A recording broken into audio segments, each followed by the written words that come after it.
Rhetoric and Resistance in Young Adult Literature by Vanessa Martin for English 562, NAU, Fall Semester 2025. Teenagers killing each other for the entertainment of the general population seems like a nightmare. Anyone who has read or watched The Hunger Games knows that resistance is an opposition to control and dissent and disagreeing with authority. Except for going to the extreme of teenagers killing each other to the last man standing, this pretty much defines the experience of adolescence. Among the many rhetorical articles available, one focusing on resistance and dissent establish background for those same issues found in teen literature. Books in the young adult section of a library or bookstore are not based on a reading level classification, but rather it is defined by stories that feature teenage protagonists, written about topics with universal themes, or coming-of-age narratives. Teens are by definition changing from one state of life to another, and they're experiencing a tumultuous stage of life where they find themselves having to face authority, oppression, and various causes that they then have to argue against to defend their positions. Learning about how rhetoric and resistance is demonstrated in these types of novels will help people see the connections between society, social narratives, and a strong sense of self.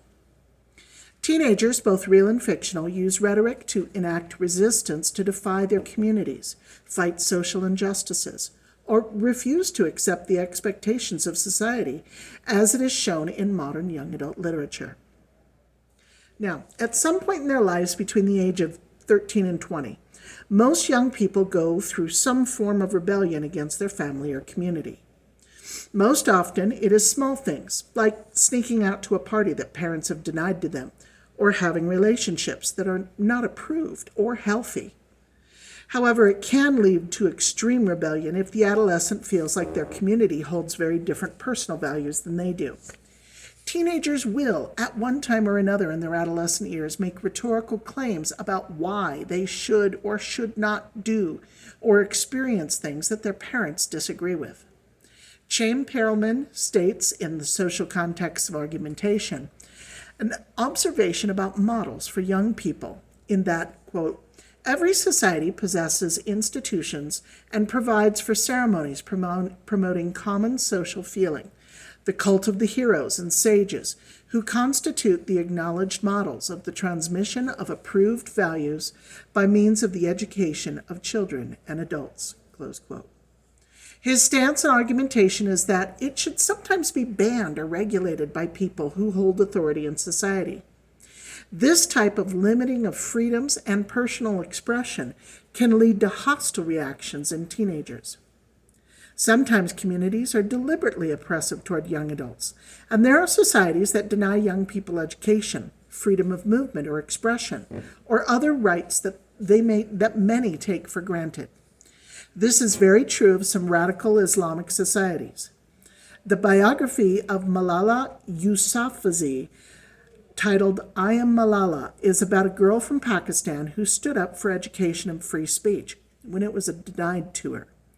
The Taliban community was wanting girls to remain at home unseen, but she rebelled by learning how to read and write, give speeches, and publish a book about her own rebellion against her community. This was demonstrated through her written rhetoric when she said, "If people were silent, nothing would change." This quote gets to the heart of the rhetorical issue driving her arguments that education is a basic right. If you are denied an education, you and your community could face ignorance, poverty, or so many other detriments to society. She argued her case passionately, and she received prizes for her activism when she spoke out against the ineffectiveness of her government and the army with the support of her father. As a result, she received death threats from the Taliban and was eventually shot in the head while riding the school bus. Malala was taken to a Western country for medical treatment, and there she was able to more fully tell her story to the world.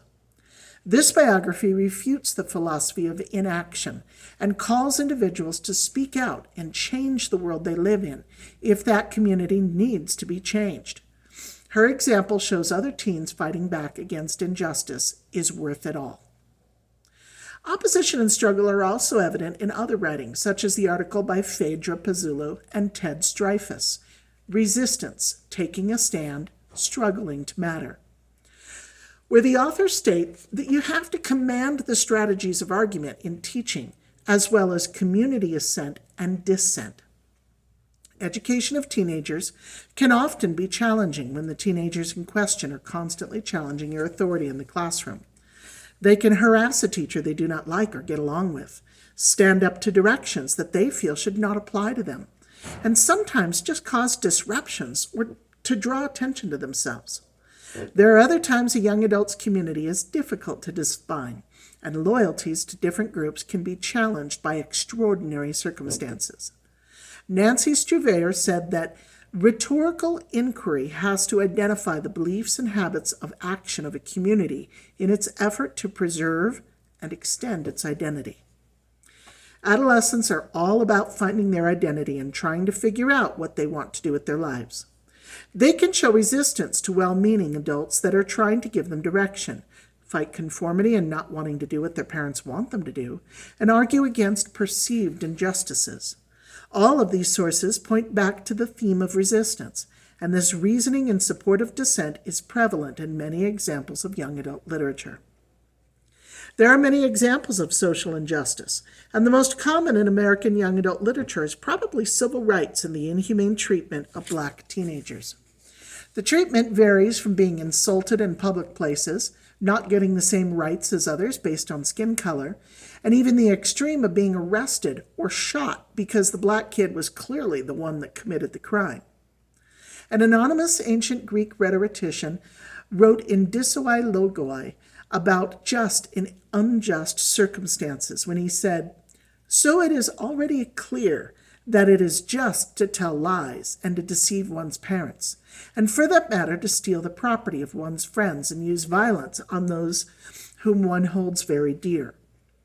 The many other examples of issues of right and wrong moral choices in society have direct correlations to young adult literature.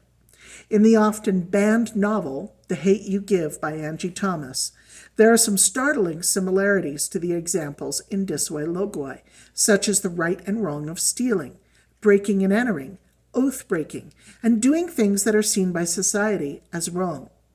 She writes a fictionalized account of a girl named Star Carter, who is caught between her poor neighborhood community, the rich and mostly white school that she attends, and strife between family and friends to stand up for what is right. Star's childhood best friend and the boy she has a crush on is driving her home from a party when they're pulled over. The officer was checking on his license when the teen leaned back into the open car window to check on Star.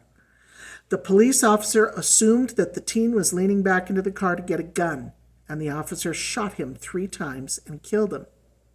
His death at the hands of the police was widely publicized in the media, and the officer was exonerated while the boy was depicted as a violent gangbanger.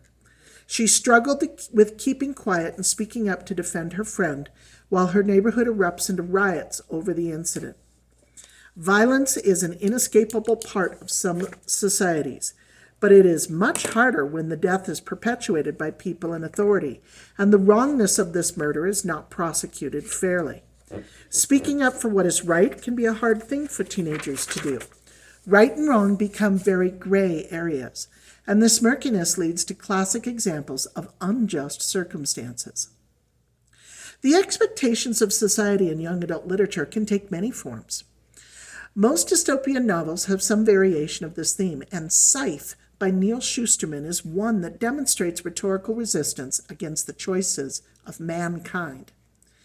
The society depicted is futuristic and seemingly perfect, with technically immortal people, since all disease has been eradicated and medical science has advanced to the point that no one has to die. However, they feel that people should die at some point, and have a class of people that reap other people to thin out the population. The protagonist is a teenage girl named Citra, who has no intention of becoming a reaper or a scythe, but she ends up being chosen as a candidate for the job at the same time as her boyfriend, Rowan. They end up being pitted against each other as a test of their ability to act as a reaper. Being placed in several situations that could end in death of one of them is challenging, and they resist this manipulation by their authoritative society. In this way, it has very close parallels to the Hunger Games, and it demonstrates how the expectations of a society can be very wrong, even if they feel the reasons for it are for the greater good. This resistance is also demonstrated in Gillian Simon's paper on exploring resistance from a historical perspective. She states that arguments are constructed to achieve particular interpretations of reality while resisting others. And that is an example of persuasive rhetoric found in many young adult novels. Resisting how other people in authority want to run their lives is common among young people. These books might take the interpretation of reality to the extreme, but the morality of the decisions made by these dystopian societies and individuals are very close to situations that we can find in our own history. Even though there are some excellent books that support the rhetoric of resistance in young adult literature, it is a controversial genre. There are those that argue that the books found in this section are filled with violence, sex, and inappropriate language. Others say there isn't enough inclusion of LGBTQ+ themes, and some argue that there are too many titles that delve into weird or distressing topics that are inappropriate for younger readers. Many conservative groups have challenged books in the young adult section as not being representative of their values, and more liberal critics say that they are simplistic and formulaic to the point that they don't really deserve to be called literature. Even with all the criticism, there are many titles that tackle real-world issues, struggles that teens face, and portray adolescence realistically. The difficult topics of drug use, violence, teen sex, and other issues are ones that need to be addressed in a thoughtful and meaningful way. But there are those readers that may not be ready to read about it yet. Alice Hayes discussed using young adult literature in the classroom and looked specifically at the differences and advantages of using more popular and recent novels targeted at young adults versus using classic titles that have stood the test of time. Hayes conducted an experiment where one group of high school students used a canonical work of literature for their classroom study and another group using young adult literature. The results were that she found students improved in a quantifiable way after using young adult literature, indicates there are pedagogical reasons to incorporate young adult literature in the classroom, in addition to enhancing enjoyment. The teachers enjoyed using both the selections, but the students had a greater engagement with and understanding of the works that were specifically targeted at a teen audience. This is an act of resistance in and of itself. Now, there are many parallels between our modern society and the purpose of dystopian novels to highlight current social issues. This argument for using young adult literature is based on resistance in the forms of weaponizing language, the power of voice, questioning the system, and subversion from within.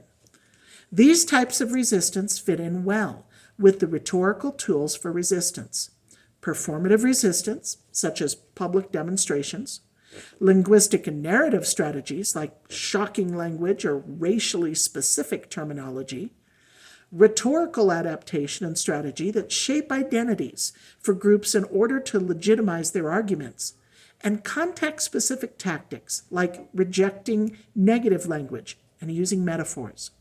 This is an underutilized genre within the field of education, and teachers need to be open to the possibilities of using more diverse titles in their classrooms.